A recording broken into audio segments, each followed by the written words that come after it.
9h23, a gente volta aqui com o TV Mar News e já volta com o nosso quadro Penal News, recebendo aqui no nosso estúdio Bruno Calado, para a gente falar sobre um assunto bastante polêmico.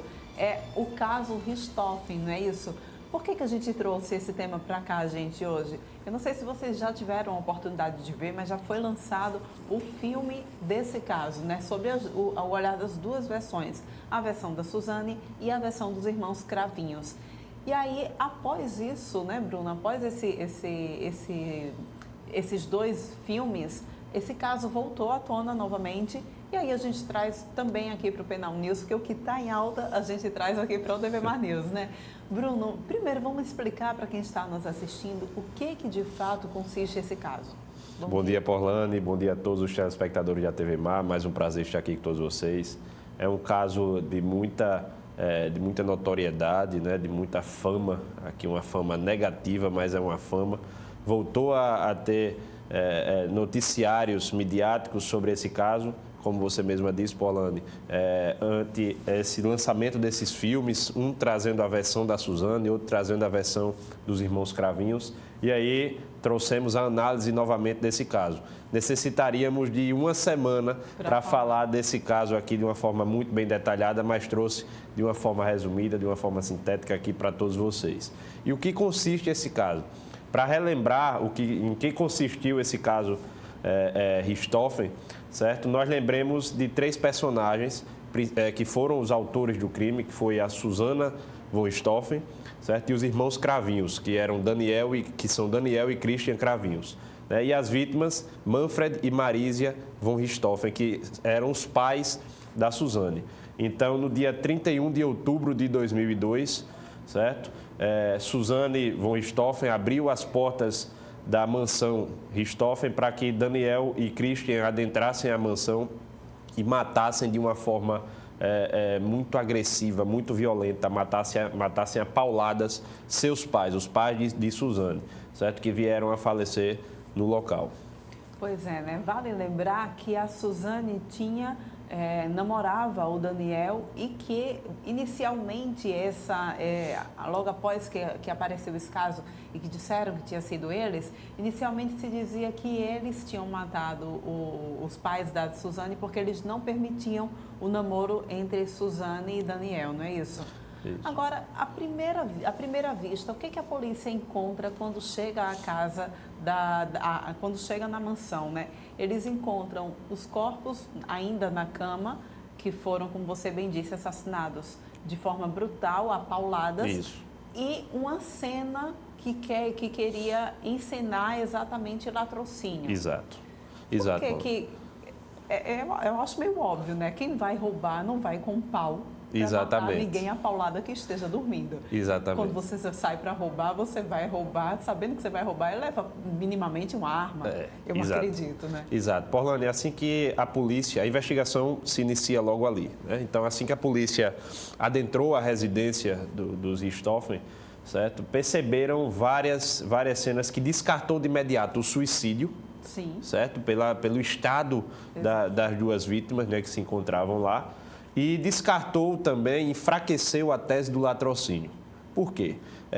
Não houve sinais de arrombamentos na residência, certo? Vários objetos de valores, joias, celulares, etc., ficaram jogados na cena do crime.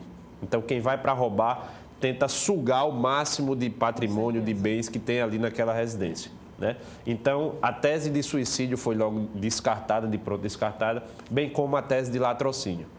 Então, foram duas teses enfraquecidas que levaram a concepção da polícia, a conclusão da polícia que havia sido uma execução. Exatamente. E aí, foi um crime premeditado, né, Bruno? Isso, Porlane. Falamos há pouco em alguns programas aqui do Penal News sobre crime premeditado. Para que haja o crime premeditado é necessário haver o planejamento e é necessário que seja de forma voluntária. E isso aconteceu. O crime já vinha sendo planejado pela Suzane e pelo Daniel, né, juntamente com o irmão do Daniel, o Christian, certo? Vinham programando, articulando, montando estratégias de como elaborar, de como executar aquele crime. Então, quando há essa cogitação, a preparação, né, todo o planejamento para elaborar aquele crime, diz-se, portanto, um crime planejado, um crime premeditado. E naquele dia, antes inclusive do dia 31 de outubro, no dia 30 de outubro, eles tiveram uma outra reunião, relembrando como seria o plano, para executarem o plano naquela noite do dia 31 de outubro. Né? Levaram o irmão de Suzane para o cybercafé, para entretê-lo lá, enquanto montavam um álibi, né? Suzane disse à época que iria para um motel com o namorado, comemorar aniversário de namoro, certo? Tudo para montar um álibi, quando na verdade estariam executando os pais de Suzane von Richthofen lá na mansão Richthofen, né? Então foi todo um crime premeditado, um crime planejado, mas que o crime acaba deixando vestígios. Pois é, e como foram as investigações desse crime, Bruno? Bom, as investigações começaram logo após o crime, com a chegada da polícia, certo? Foi o próprio Daniel quem chamou a polícia para a cena do crime, certo? E ao chegar lá, vendo as reações da Suzane, não apareciam com perguntas que não condiziam com a realidade de uma pessoa que podia ser uma vítima de um crime, que é uma pessoa que podia estar chocada com aquela situação, vendo os pais mortos. Ela fazia perguntas do tipo, e agora, o que é que eu vou fazer? Né? Daniel dizia que tinha sido um latrocínio, dizia quantidades exatas que tinham numa maleta de couro lá em dinheiro. Então começaram a levantar suspeitas em torno desses dois. Ao descartar a tese de suicídio e de latrocínio, começaram a investigar pessoas próximas do casal. Né? E nessa investigação, nesse meio termo dessa investigação, souberam que o relacionamento de Suzane e Daniel era um relacionamento rejeitado pelas famílias. Né? A família Richthofen, principalmente, não aceitava aquele relacionamento. Então foi aí que os depoimentos começaram a ter contradições. Eles foram chamados veementemente na delegacia para prestar depoimentos e foram arrancando as contradições a ponto de serem levados como os principais suspeitos. Né? O julgamento durou 5 dias, foi marcado para o dia 5 de junho, se não me engano, de 2006, mas teve algumas alegações por parte das defesas, o que levou o adiamento desse julgamento para o dia 17 de junho, que durou até dia 22. Foram 5 dias de julgamento até que a sentença fosse proferida, que a sentença fosse lida em plenário, com a póstuma condenação dos irmãos Cravinhos e da Suzane. A júri popular, não foi isso? Júri popular. Quando se trata de crime doloso contra a vida, numa modalidade como essa, homicídio, se fosse latrocínio, não ia a júri. Né? Por mais que haja a morte, o latrocínio é um crime contra o patrimônio. A finalidade do crime de latrocínio é o roubo. Né? Diferentemente do crime de homicídio, que a finalidade é matar. Né? Então, é um crime doloso contra a vida. Por isso, foram submetidos ao tribunal do júri. Foram os 3 envolvidos. Quais foram, então, as sentenças, né, para cada um deles? E como é que está a situação nesse momento, passado, então, todo esse tempo, né? Já se passaram mais de quase 20 anos, quase 20 anos, exatamente.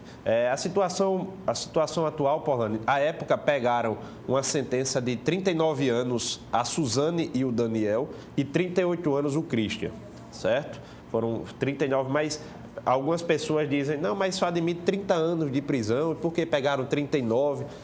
Temos que distinguir o valor da pena, certo? A pena atribuída foi de 39 anos. A diferença dos 30 anos é que você só pode passar preso 30 anos, é o máximo do tempo que você pode passar preso, certo? Mas a pena foi de 39 anos à época para a Suzane e Daniel e 38 anos para o Christian, certo? Hoje em dia, como é que se encontra a situação? De 2015 para cá, Suzane progrediu de regime.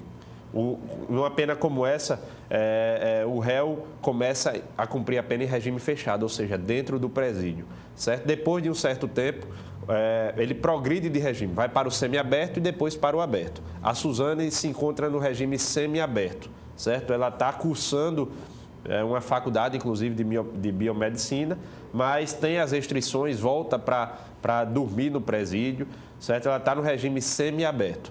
O Daniel encontra-se no regime aberto, ele teve esse benefício mais rapidamente, porque teve dias remidos de pena. Quando se trabalha dentro de um presídio, você acaba tendo um benefício de abater a sua pena em decorrência dos dias trabalhados, certo? E o Christian, esse está na situação mais deplorável, mas por vontade própria, certo? Porque ele também estava no regime aberto, certo? E em 2018, enquanto estava no regime aberto, voltou a delinquir, certo? Em um bar, ele agrediu uma mulher, foi preso.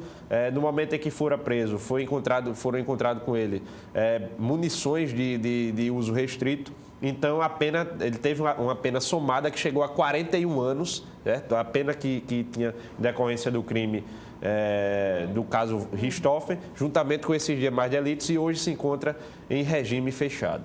Pois é, né? Bruno aqui trazendo todas as atualizações a respeito desse caso, Suzana, do caso da família von Richthofen. Muito obrigada pela tua atualização, pela tua participação mais uma vez aqui no TV Mar News. Semana que vem tem mais. Eu que agradeço, Polândia, foi um prazer, um abraço a todos. E a gente agora confere mais uma análise de Arnaldo Ferreira. Qual o tamanho da população de cada um dos 5.570 municípios brasileiros? Esta é a principal pergunta que os gestores municipais fazem neste momento e não conseguem responder, porque eles têm uma população estimada de 10 anos atrás, data do último censo, que deveria ter sido feito no ano passado pelo Instituto Brasileiro de Geografia e Estatística, o IBGE, mas não houve recursos, foi transferido para este ano, o Ministério da Economia também não passou recursos e agora ficou para o ano que vem, que vai ter que acontecer.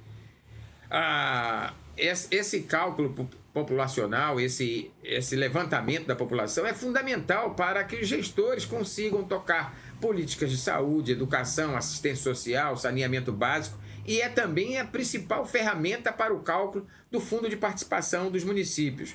O FPM é a principal renda da maioria dos municípios brasileiros, particularmente dos 102 de Alagoas.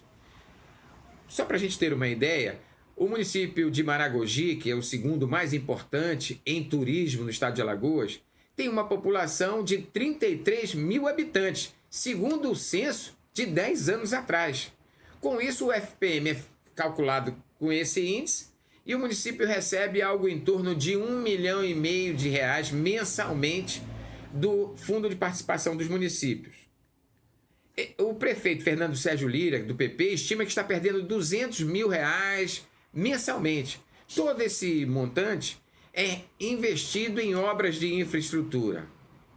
Sem o censo real, os prefeitos ficam reféns dos fins de mandatos, no caso aqui, do fim do mandato do governador Renan Filho, que está cheio de obras aí de fim de governo. Essas obras são consideradas fundamentais para movimentar a economia e gerar emprego e renda. Vamos torcer para que no próximo ano se tenha o censo e os prefeitos finalmente livres da politicagem. Pois é, né, gente? E a gente vai encerrando, então, o TV Mar News de hoje. Obrigada pela tua companhia. Amanhã a gente se encontra de novo, tá? 8h30 aqui no teu canal 525 da NET, claro. Até lá!